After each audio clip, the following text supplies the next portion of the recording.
Europe's power axis is fracturing.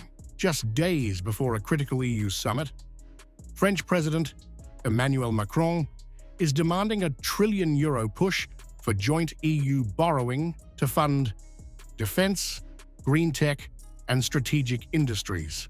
But Germany has slammed the brakes, triggering a high-stakes showdown between Berlin and Paris.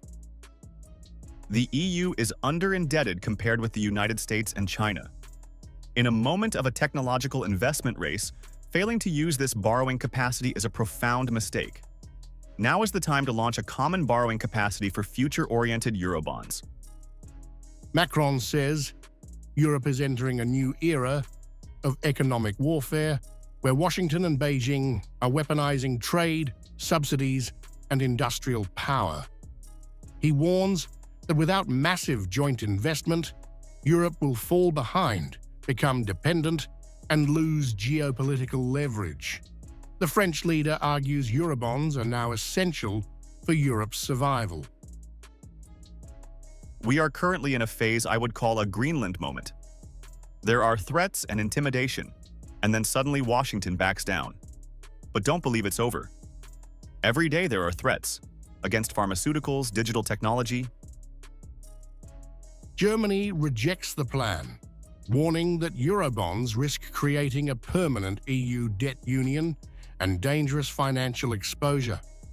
Chancellor Friedrich Merz's government insists Europe's real problem is productivity, not funding, and that reform must come before borrowing.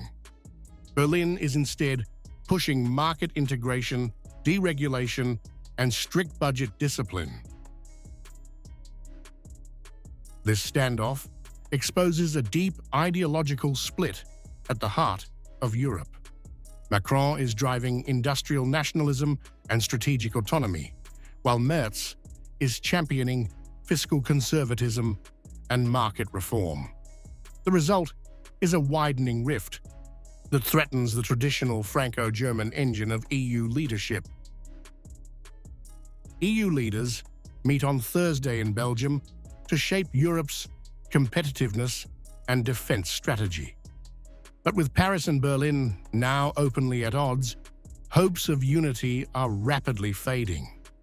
The question is whether Europe can still act as one, or whether its power axis is breaking apart.